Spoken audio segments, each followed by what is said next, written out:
Once upon a time, in the beautiful island of Crete, people worshipped a Greek goddess named Britomartis.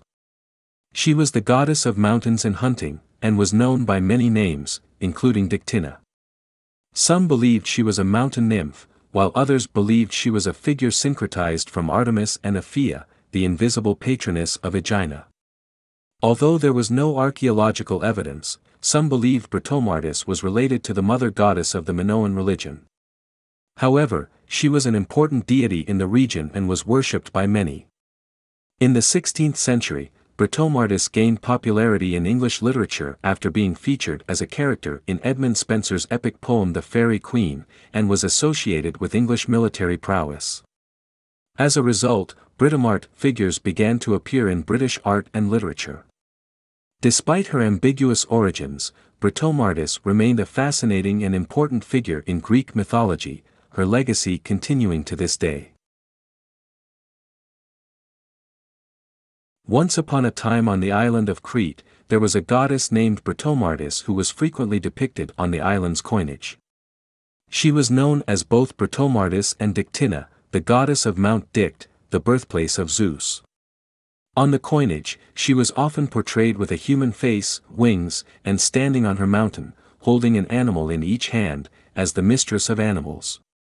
During Hellenistic and Roman times, people started to give Britomartis a historical background to place her in a classical setting. According to Callimachus, she was pursued by Minos but, as Lady of the Nets, she threw herself into fishermen's nets to escape him.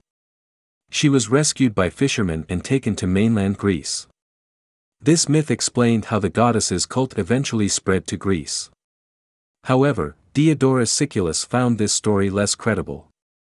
It is notable that Strabo believed that Dictina was venerated in western Crete, where there was a temple of Dictina.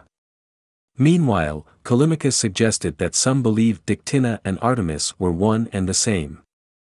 According to Pausanias, the Greek writer from the 2nd century CE, Britomartis was made a goddess by Artemis. She was worshipped not only by the Cretans but also by the Aeginetans. Similarly, Antoninus Liberalis wrote that she arrived at Aegina after escaping from Minos. However, when a local fisherman tried to lay hands on her, she jumped off her boat and became known as Aphia, a local Aeginetan goddess. In Britomartis' place, a statue appeared in a temple of Artemis in Aegina. Despite the various interpretations of her story, Britomartis remained an important goddess in ancient Greek mythology. Her image can still be seen on ancient coins and her legacy lives on. In western Crete, the goddess Britomartis was a major figure of worship, with a wooden cult statue known as a zoanon carved by Daedalus himself.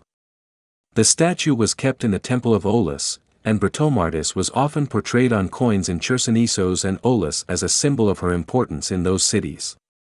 The people of Crete held a festival called Britomarpia every year in honor of the goddess. She was also known as Dictina, her face depicted on Cretan coins of Kydonia, Polyrrhenia, and Phalisarna, symbolizing her role as the nurse of Zeus. Mount Dict, the mountain where Zeus was born, was also connected to Britomartis. Temples dedicated to Britomartis were found across Greece, such as Athens, Sparta, Massalia, and Phocis, where she was known as Artemis Dictina. In Phocis, her cult object was a black stone crafted by Aeginetans. Despite her widespread worship, Britomartis was primarily a goddess of local importance in western Crete, where her temples were guarded by fierce dogs stronger than bears. A temple dedicated to her was even erected on Mount Tityros near Cydonia. Linear B records also suggest that Pipituna may be another name for Britomartis, showing the complexity and diversity of her character. Britomartis remains a fascinating figure in Greek mythology and an important part of Cretan history and culture. In Edmund Spenser's epic poem, The Faerie Queene, Britomart is a symbol of English virtue and military power. She represents the allegorical figure of the Virgin Knight of Chastity and portrays the image of the Virgin Queen, Elizabeth I of England. Britomart's name is derived from a folk etymology that associates Brit- with Martis, the Roman war god.